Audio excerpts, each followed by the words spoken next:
My friends, welcome to today's video. Today we're checking out the infamous list of upcoming shooter games for the month, and this time we're taking a sneak peek at the shooter games coming this October. Let's do it!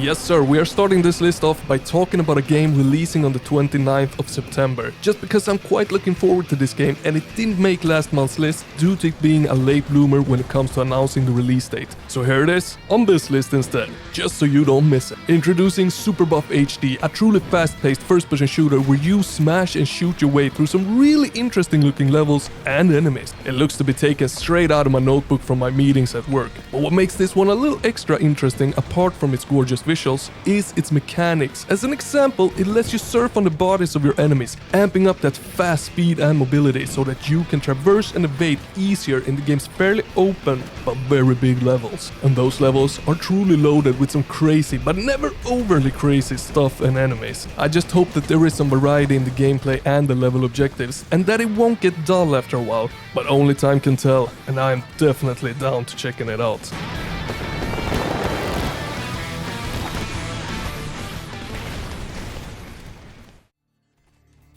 One of my favorite subgenres of first-person shooter games, the roguelite, is getting yet another entry, an entry that looks really good from what I have seen. At first I was really skeptical about this one, as I thought it looked like a lesser version of Deadlink, but the more I dig into it, the more I'm really liking what I'm seeing, and the more clear it gets that this does differ quite a lot from Deadlink. Sure, it does boast a cyberpunk sci-fi look, but that is where it seems to end. This is more a RoboQuest meets Deadlink in its own unique thing from what I can gather. And I'm so down for that. Now, one of the mechanics that sticks out to me is the fact that once you defeat a boss, you get to steal their powers. Sure, it translates into unlocking abilities, but I really like how it emphasizes that you take the power from their dead body. I mean, something about that just hits the right spots for me. Now, another thing is the melee, the gauntlet that looks to come from a Final Fantasy game. How you will be able to upgrade it and what mechanics it actually boasts is a little unclear, apart from smashing your foes with it. However, I did gather that it is upgradable, and that combined with a shotgun could turn out to be something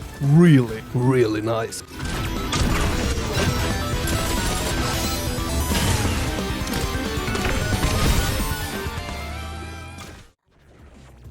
My amazing tagline is finally dropping, one of the most unique takes on the first-person shooter genre, where the goal is to liberate the city. You will be playing in a semi-open world taking place in different sections, all connected by a hub world. In these open sections, you will take on different challenges, ranging from killing, racing, and collecting things, just to mention a few. And on top of that, every section is filled with interesting characters, secrets, and graffiti for you to collect. Oh yeah, the graffiti is also your weapons. Each one has different colors, meaning that the color of the graffiti is what defines what type of weapon it is. As an example, the red, it shoots projectiles, while the green turns into a shield that you can smash things with. And to sprinkle it just a little more, the game emphasizes a lot on the exploration. In these open sections of the world, you will be looking for vinyls, the collectibles. What you can do with them is purchase sweet upgrade. And that sounds pretty damn ambitious, right? Well, it is, but it still manages to hold really high quality, all done by a team of two.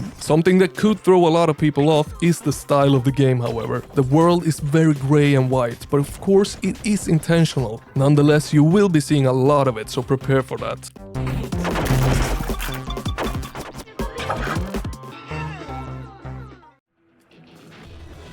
Oh, stop.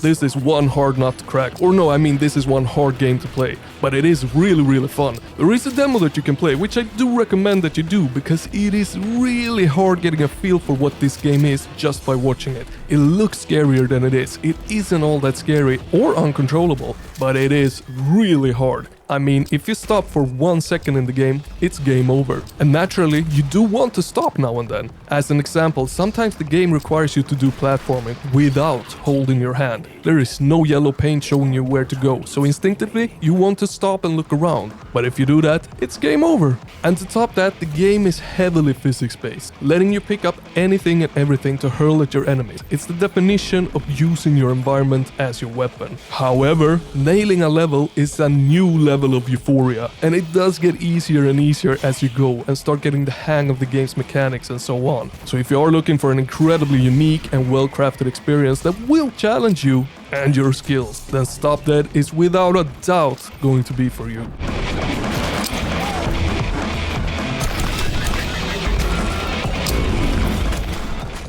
Hey friend, just a reminder to hit that like, dislike if you don't like the video, subscribe to the channel, and while you're at it, join the Discord. There is a lot of gamers hungry for a chat in there, including this guy.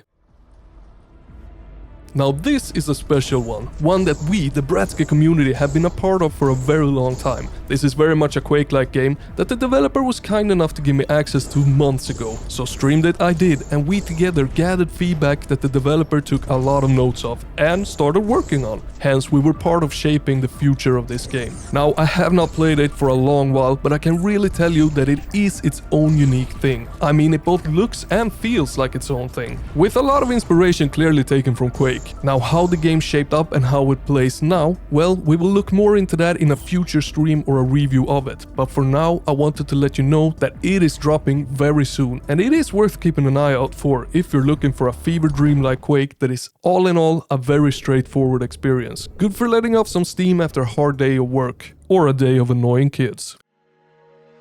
I'm not even gonna try and pronounce the name of this game. I'm not even 100% sure what to make of this, but it is free and it is a bullet hell FPS. Now I'll try and read some of its description, as I have no idea really what this is, apart from a disco fever dream. So here it goes. Degradation is a 3D bullet hell first-person shooter game in which you explore a strange, seemingly abandoned island while discovering its hidden, vast virtual network. You get to fight viruses, survive insane waves of rays and bullets, and find out more about the inhabitants of the network. Sure, all of that is kinda comprehensible, but does it make sense? Absolutely not. Worth mentioning also is that the game requires ray tracing to be turned on. So if you want to play this, you need to have a GPU card that can handle it. Otherwise, you can't play the game. And apparently this game is done in the context of a PhD research on the integration of logical contradictions in a video game fiction. What? If you have any clue what that means, let me know in the comments, please, because I have no idea what that actually means. But it scares me, and this game looks scary, so check it out, it's free. Castillo the 9 Circles is a first-person shooter collect-a-thon. You, my friend, get to collect power shards in each circle of hell to unlock new areas and progress on your quest through 9 diverse worlds. You get to even embark on a journey through the circles of hell, as I just said, using unique abilities and weapons. Now this is a game that I have been following for some time, and it is looking to offer a really fun gaming experience. Sure, the pixels in the graphics might be just a bit too large for me, but the gameplay, it looks smooth as butter itself. There is a ton of abilities that will alter the way that you can traverse the open areas of the game. Everything from hooks to double jumps, smashes, and a ton more. Now the game, it releases on October 16th, and if you're not 100% sure if it is for you or not, I'm glad to announce that on the 9th, a demo for the game is dropping, so that we can all feel what I believe is buttery smooth gameplay, or if I'm completely wrong on that. October 9th, check out the demo.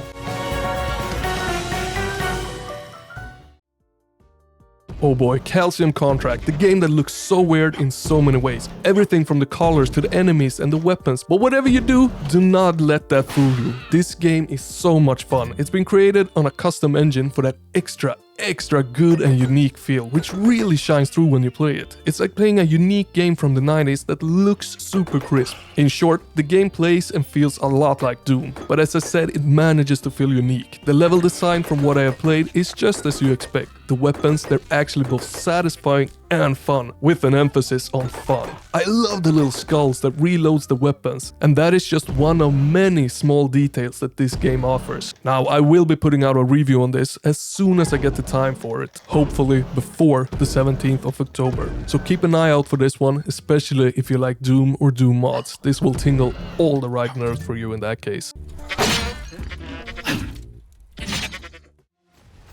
Diablo meets Cyberpunk, you say? Hell yeah, this looks like a ton of fun. Essentially what this is a hack and slash RPG with guns and melee that will take you through a campaign divided into different acts. The levels, they are procedurally generated so that the replayability is amped up. In other words, if you want to challenge yourself in higher difficulties after finishing a first run, well, then you can. And it will be different. But as some of you know, in my book, handcrafted levels always wins over procedurally generated ones. I'd rather run through carefully carefully handcrafted levels multiple times rather than half-baked procedurally generated ones. Nonetheless, this one looks like a ton of fun, and I'm really liking the look of how the combat is. The enemies, they look really meaty and squishy with just the right amount of feedback that is required to make a game feel good. And on top of that, the game features a shit ton of upgrades, weapons and abilities that can be tweaked to fit your playstyle. Now, I love my first-person shooter games, but this one looks fun. There is no denying that.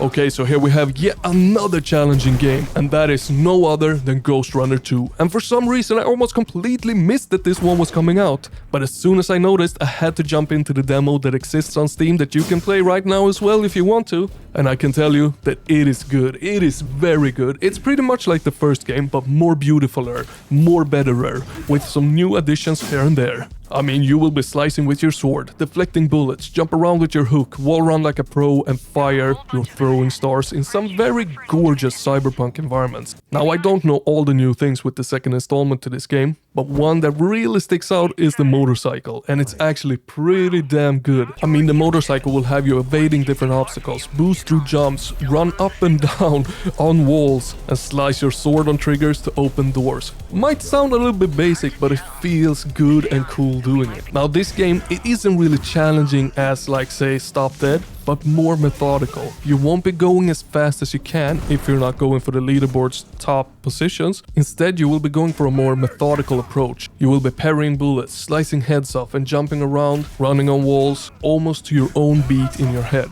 It's quite exhausting, but it is super fun.